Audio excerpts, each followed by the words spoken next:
Hello प्यारे बच्चों, आप सभी का अपना यूट्यूब चैनल YRS क्लास में बहुत बहुत स्वागत है। तो प्यारे बच्चों, हम पढ़ रहे हैं राजीव प्रकाशन का जो आपका कंसल्ट पेपर है, खंडका का जो आपका भौतिक विज्ञान है।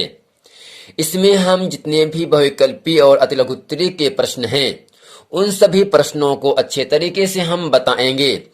चलते हैं प्रश्न नंबर 1 की तरफ। प्रश्न नंबर 1 आपसे कह रहा है, एक अवतल लेंस द्वारा किसी वस्तु का बना प्रतिबिंब होता है। तो प्यारे बच्चों, प्रश्न आपके सामने कह रहा है, एक अवतल लेंस द्वारा किसी वस्तु का बना प्रतिबिंब होता है। पहला ऑप्शन आपके सामने है आभासी उल्टा व छोटा, दूसरा है आभासी सीधा व बड़ा, तीसरा है आभासी सीधा व छोटा, चौथा है आभासी उल्टा व बड़ा। यानी अवतल लेंस द्वारा किसी वस्तु का प्रतिबिंब होता है। इन चारों ऑप्शन में ऑप्शन नंबर आपका तीसरा सही है, आभासी सीधा व छोटा होता है। यानी अवतल लेंस से जो प्रतिबिंब बनता है आपका, वो आपका आभासी होता है और सीधा व छोटा होता है। तो प्यारे बच्चे, प्रश्न नंबर ख आपसे कह रहा है, दूरदृष्टि दोष के कारण वस्तु का प्रतिबिंब बनता है। दूरदृष्टि दोष के कारण वस्तु का प्रतिबिंब बनता है। पहला ऑप्शन है रेटिना पर, दूसरा ऑप्शन है रेटिना से आगे, तीसरा ऑप्शन है रेटिना के पीछे, चौथा ऑप्शन है नेत्र लेंस पर। तो इन चारों ऑप्शन में ऑप्शन नंबर आपका तीसरा सही है, रेटिना के पीछे। जब दूरदृष्टि दोष आपके नेत्र में है तब आपका जो प्रतिबिंब बनता है वह आपका रेटिना के पीछे, जो कि इन चार ऑप्शन में ऑप्शन नंबर आपका तीसरा सही है। चलते हैं प्रश्न नंबर ग में। प्रश्न नंबर ग आपसे कह रहा है, दो चालक तार जिनके पदार्थ लंबाई तथा व्यास समान है, किसी विद्युत परिपथ में पहले श्रेणी क्रम में और फिर समांतर क्रम में संयोजित किए जाते हैं। श्रेणी क्रम तथा समांतर क्रम संयोजन में उत्पन्न ऊष्मा का अनुपात होगा। पहला ऑप्शन आपके सामने कह रहा है 1:2, दूसरा कह रहा है 1:4, तीसरा कह रहा है 4:1, चौथा कह रहा है 2:1। यानी दो चालक तार जिनके पदार्थ की लंबाई व्यास समान है, किसी विद्युत परिपथ में पहले श्रेणी क्रम में और फिर समांतर क्रम में जोड़ा जाता है, तो श्रेणी क्रम तथा समांतर क्रम में संयोजन में उत्पन्न ऊष्मा का अनुपात होगा। इन चारों ऑप्शन में ऑप्शन नंबर आपका तीसरा सही है, 4:1। क्या होगा प्यारे बच्चों? 4:1। तो अगला प्रश्न आपसे कह रहा, प्रश्न नंबर घ आपसे कह रहा है, बिजली के बल्ब का तंतु जिसे कहते हैं फिलामेंट, जो 10 रुपए का बल्ब होता है जो जलता है, ठीक, पीला पीला, बिजली के बल्ब का तंतु अर्थात फिलामेंट बना होता है। ऑप्शन पहला है नाइक्रोम का, बी ऑप्शन है स्टील का, तीसरा है टिन का, चौथा है टंगस्टन का। बिजली के बल्ब का तंतु बना होता है। इन चारों ऑप्शन में ऑप्शन नंबर आपका चौथा सही है, टंगस्टन का। किसका बना होता है प्यारे बच्चों? टंगस्टन का। यानी बिजली के बल्ब का तंतु बना होता है टंगस्टन का, लेकिन जो हीटर होता है, हीटर में जो तार लगा होता है, वह तार किसका होता है प्यारे बच्चों? नाइक्रोम का तार होता है। यानी बिजली के बल्ब का तंतु किसका बना होता है? टंगस्टन का बना होता है। और हीटर में जो तार लगे होते हैं वो आपका नाइक्रोम का तार होता है। तो प्यारे बच्चों, उम्मीद करते हैं खंड का के बहुविकल्पी का, खा और घा प्रश्न आप अच्छे तरीके से समझ गए हैं। चलते हैं आपको लेकर प्रश्न नंबर दूसरे के का खंड में। प्रश्न नंबर दूसरे का खंड आपसे कह रहा है, निम्नलिखित चित्र में दर्शाइए अनुसार एक प्रकाश की किरण माध्यम ए से माध्यम 2 में प्रवेश करती है। चित्र को देखकर बताइए कि कौन सा माध्यम अधिक सघन है माध्यम है तथा माध्यम ए के सापेक्ष माध्यम बी का अपवर्तनांक ज्ञात कीजिए। अपवर्तनांक का मतलब होता है n का मान आपको फाइंड करना है। तो प्यारे बच्चों, आपके सामने हम इसका उत्तर बताते हैं।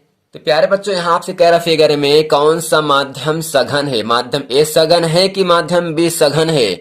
आपको क्लास में पढ़ाया गया होगा, जब कोई प्रकाश की किरण विरल माध्यम से सघन माध्यम में जाता है तो वह अभिलंब की ओर झुकता है। अगर हम यन और यम को हम क्या मान लें, अभिलंब मान लें, तो अगर हम इसको ओ मानेंगे तो इसको अगर हम यहाँ से इसे हम ए मान लें, इसे अगर हम ओ मान लें तो ए ओ किरण आ रहा है ना, तो ए ओ को हम क्या कहते हैं, आपतित किरण कहते हैं। जबकि ओ यानी क्या है, एक आपका अभिलंब है। आपतित किरण और अभिलंब के बीच बने कोण को हम आपतन कोण कहते हैं, जिसे आई से लिखते हैं। ठीक है ना। फिर उसके बाद क्या है, अभिलंब और परावर्तित किरण के बीच जो कोण बनता है उसे हम कहते हैं परावर्तन कोण, जिसे हम आर से लिखते हैं। लेकिन यहाँ आपको इतना ही समझना है कौन सा माध्यम सघन है। आपको पढ़ाया गया है क्लास में, जब कोई प्रकाश किरण विरल माध्यम से सघन माध्यम में जाता है तो वह अभिलंब की ओर झुकता है। लेकिन यह माध्यम इस प्रकार से नहीं है। तो फिर दूसरा क्या बताया गया, जब कोई प्रकाश किरण सघन माध्यम से चलकर विरल माध्यम में प्रवेश करता है तो वह अभिलंब से दूर हटता है।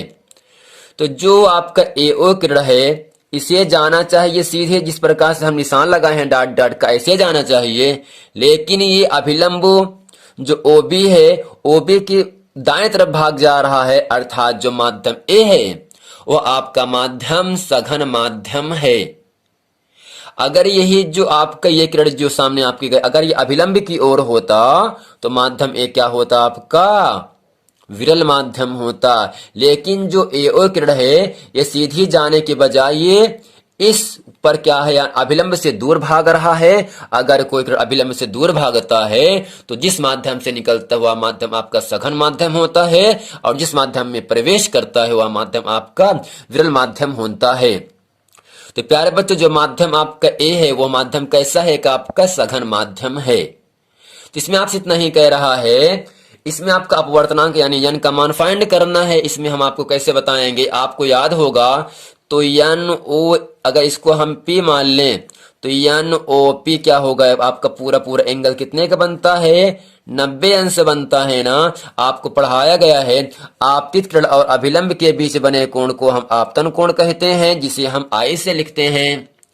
लेकिन यहाँ ए ओ पी का मान दिया 60, पूरा पूरा 90 अंश का होता है ना।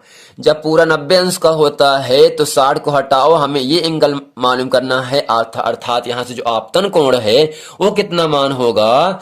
तो हम जब 90 में 60 घटा देंगे तो आपको मिलेगा 30, यानी आई का मान कितना है, 30 है। आई हम क्यों कह रहे हैं, क्योंकि आपतित किरण और अभिलंब के बीच जो कोण ये बनेगा उसे कहते हैं आपतन कोण। हमें ये कोण फाइंड करना है, ना कि ये कोण फाइंड करना है। तो 90 में हम 60 घटा देंगे तो आ जाएगा 30। 30 क्या होगा, आपका आपतन कोण, जिसे हम आई से लिखते हैं। और इसी प्रकार पूरे पूरे कोण में हम ये भी क्या होगा, आपका पूरा एंगल 90 का होता है, 45 ही। जब 90 में हम 45 घटा देते हैं तो आपको ये एंगल मालूम हो जाएगा। अर्थात जो आपका अपवर्तन कोण जिसे हम आर से लिखते हैं, आर का मान दिया है कितना, 45 है। यन का मान आपसे पूछ रहा है तो यहाँ आपका फार्मूला होता है स्नेल का सूत्र, यन बराबर साइन आई बटे साइन आर को हम स्नेल के नियम भी कहते हैं। यानी यन क्या अपवर्तनांक है, साइन आई, अर्थात आई क्या है, आपका आपतन कोण है, आर क्या है, आपका अपवर्तन कोण है। तो प्यारे बच्चों, आई का मान दिया 30 है, आर का मान दिया 45 है। तो साइन 30 का मान होता 1/2 होता है, और साइन 45 का मान होता है 1/√2 होता है। अंश को ऐसे लिखा, जबकि हर का हर √2 है, ये आपका अंश चला गया और आपका जो अंश आपका हर आ गया। ठीक, तो यानी 1/, इस 2 को हम लिख सकते हैं √2 को √2 लिख सकते हैं, और √2 और √2 और 1 को ऐसे लिखा गया। इस √2 से √2 कट गया, बचा 1/√2। यानी जो आपका अपवर्तनांक है वो आपका 1/√2 के मान के बराबर है, जो कि प्रश्न नंबर दूसरे का आपका उत्तर है। प्यारे बच्चों, उम्मीद करते हैं प्रश्न नंबर दूसरे का जो का खंड आप समझ गए हैं। माध्यम आपका ए जो है सघन माध्यम है, माध्यम बी आपका क्या है, आपका विरल माध्यम है। आई का मान दिया है 30, आर का मान दिया 45, और आपसे एन का मान फाइंड करना है। आपके सामने मैंने इसको अच्छे तरीके से बता दिया। तो प्यारे बच्चों, अगला प्रश्न कह रहा है, किसी निकट दृष्टि दोष से पीड़ित व्यक्ति का दूर बिंदु नेत्र के सामने 80 सेंटीमीटर दूरी पर है। इस दोष को संशोधित करने के लिए आवश्यक लेंस की आवश्यक लेंस की प्रकृति तथा क्षमता क्या होगी। चलते हैं इस प्रश्न का उत्तर आपके सामने बताते हैं। तो प्यारे बच्चे, प्रश्न में आपसे कह रहा था क्या जो व्यक्ति का दूर बिंदु है वो कितना दिया है, 80 सेंटीमीटर दूरी दिया, यानी इसका मतलब ये होगा यदि अनंत पर रखी वस्तु का प्रतिबिंब कहां पर बन रहा है, 80 सेंटीमीटर दूरी पर बनता है, तो उस व्यक्ति को स्पष्ट दिखाई देगी। यानी यहां से जो आपका u का मान है वो कहां पर है, अनंत पर है। कहां पर है प्यारे बच्चों, अनंत पर है।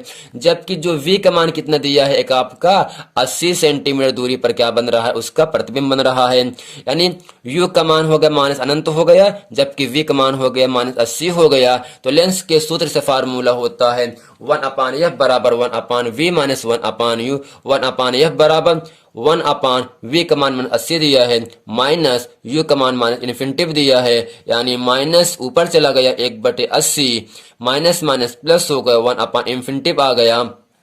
1/f बराबर जब इन्फिनिटी में हम की संख्या को जोड़ते हैं तो संख्या केवल लिखी जाती है, यानी 1/80 माइनस 1/80 हो गया। f इकन्नम f अर्थात यहाँ से f का मान निकाला गया और f का मान आ चुका है मान 80 सेंटीमीटर।